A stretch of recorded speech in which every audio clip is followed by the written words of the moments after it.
I just rushed back from lunch so that we could do this video, and Louis's been very busy because he has a newborn. So It's not our child. it's not our child. It's not our child. People DM you like, do you have a child with Tiffany Fong? Why are there so many rumors about who I'm having babies with? It's ridiculous. Look, I'm interested in these rumors also. I don't know. Anyway, Louis said there's some FTX related updates. There are some FTX related updates. There are three like things to talk about. One is Sam's appeal. Two is the motion to extend the deadline to object to claims by the FTX estate. And three, the FTX estate yesterday published a list of its assets and liabilities, and you can play with those numbers to figure out what, over time, the recovery is likely to be. Oh, juicy stuff, Louis. Number one, the appeal of Sam Bankman-Fried. Look, there's a lot of like shill Twitter accounts that are like shilling Sam, and I have so much compassion for Sam. I think he's a nice guy. I don't think 25 years, but like he is guilty. I mean, I just don't understand how, I understand that if I was in his position, I would also try everything in my power to get out of jail. Like I don't not get it. Yes, I would too. I think any human being would do anything in their power to either lighten their sentence or just get out of jail. I don't think anybody believes in his appeal. Like you went to his trial and you were like covering it with excitement. No one's even going to his appeal. Like no one cares. Oh, yeah.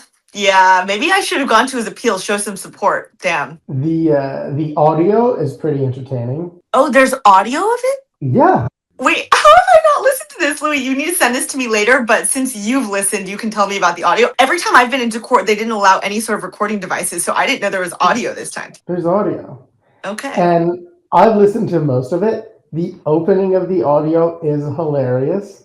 It's ironic in that Sam's attorney is tussling with someone, saying, "No, that's my stuff. Stop taking my stuff," which is somewhat ironic for, Sam taking other people's stuff. It's kind of what he did. That's funny. It's pretty funny. In any case, the judge is like, okay, I'm trying to understand what grounds you're looking for here. And they're trying to use defensive counsel, advice of counsel defense, which essentially means, hey, I checked with my lawyers and they said this was cool.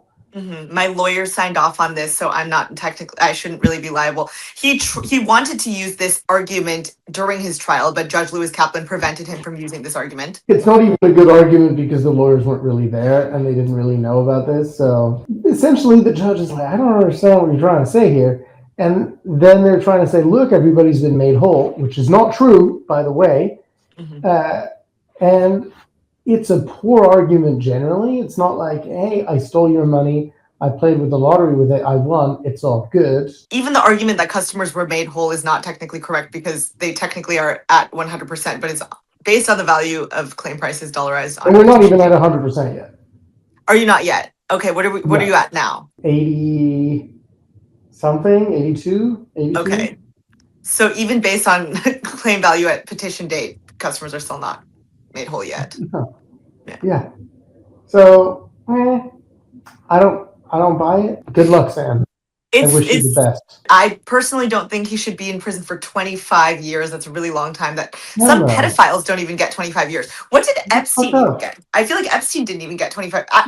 Wait, Epstein wasn't sentenced, right? He killed himself. Before sentencing. But he killed himself. He killed himself. Yeah. That's a whole different rabbit hole. But I feel like there are a lot of pedophiles that don't even get 25 years. So to me, I think it's excessive. But I don't know if the argument really lands.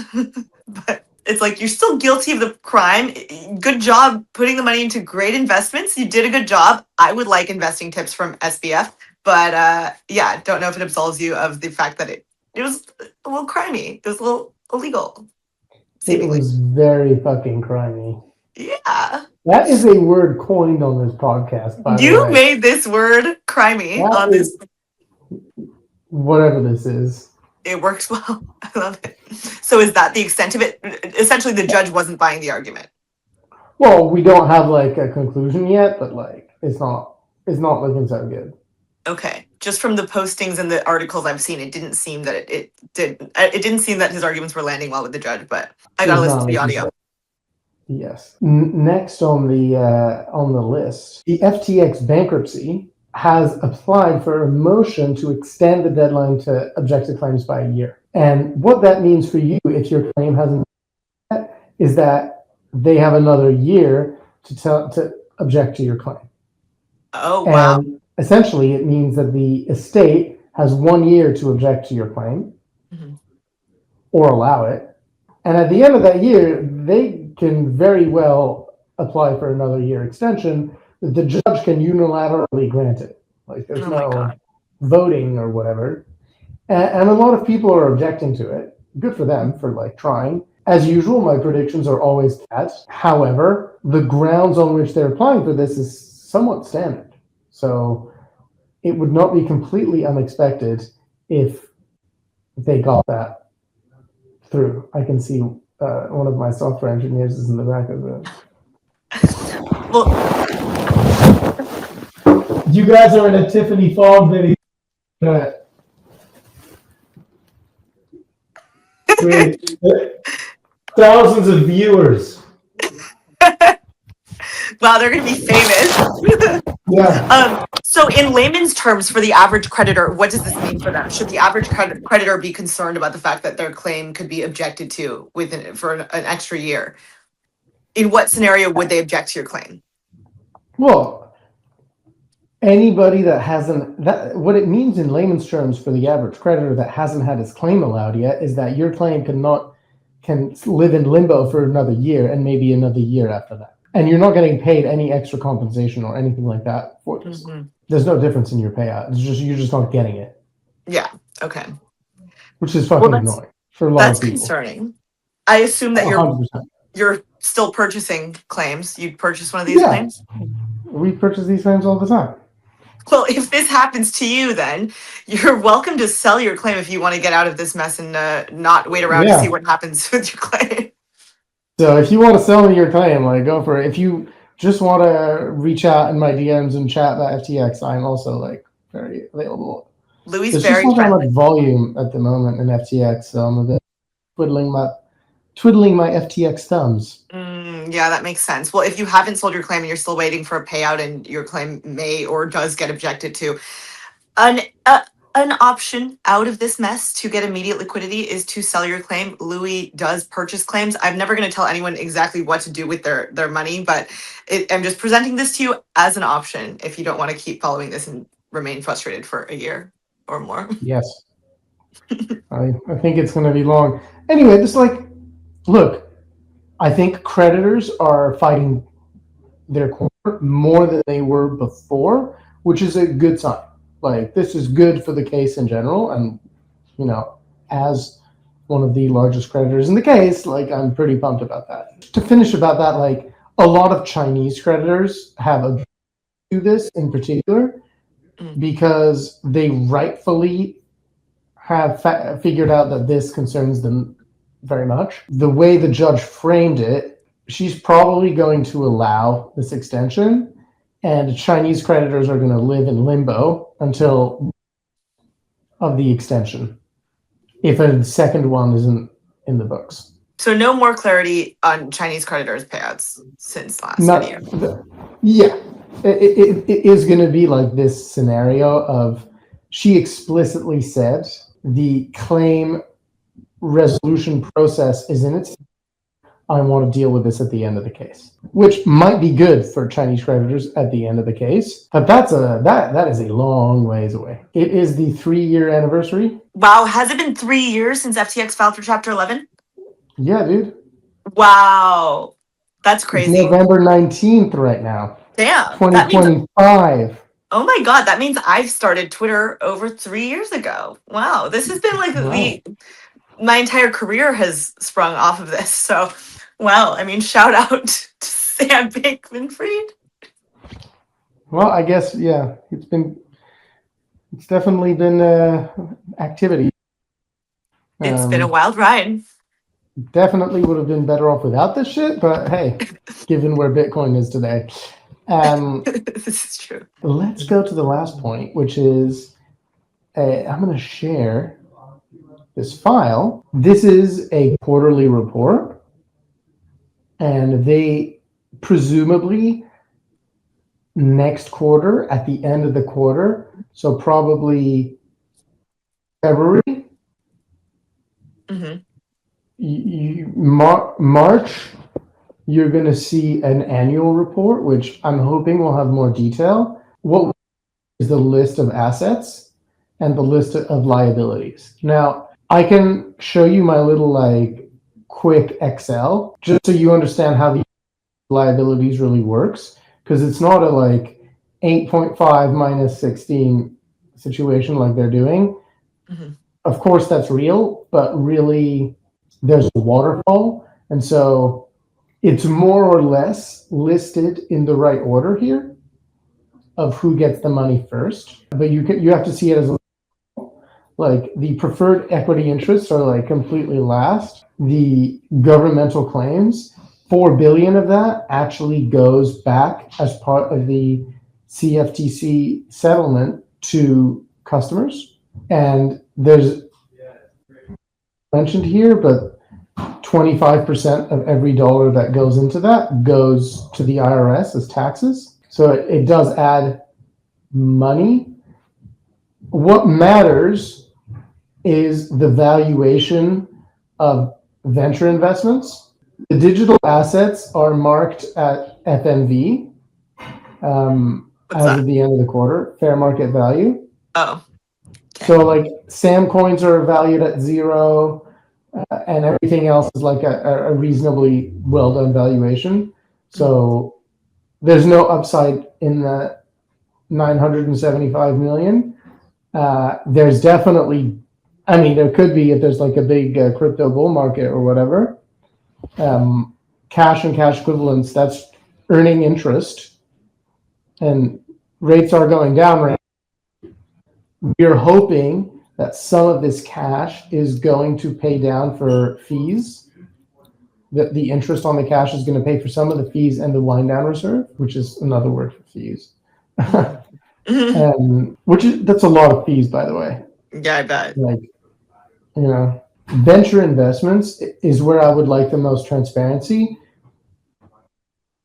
Know what's left in the portfolio. Like, we've done extensive work on it, so we kind of somewhat understand, but it would be really helpful if we had a like valuation list or like summary of like, hey, these are all the assets and this is how much we think each are worth. If someone has a good reason why they shouldn't do that, please let me know, because I'm maybe naive. Maybe like some of this stuff is under NDA. I don't know. But for me, like, hey, I'd like to know what we own, what it's worth. Investments in subsidiaries is like any cash and digital assets, etc., that are leftovers in subsidiaries of FTX that are going to come back. Pretty transparent. The government receivables, that is the proceeds from the sale of the Robinhood shares. Bummer that those were sold, because that was like, that's gone up like 10x since we sold. I know, bummer. And the rest is what the government managed to get from the hack. I don't even remember, we did a video on the hack. Now the liabilities we'll talk about in a second do fall in a waterfall. Let's look quickly at what they sold. So you can see that there is interest coming in.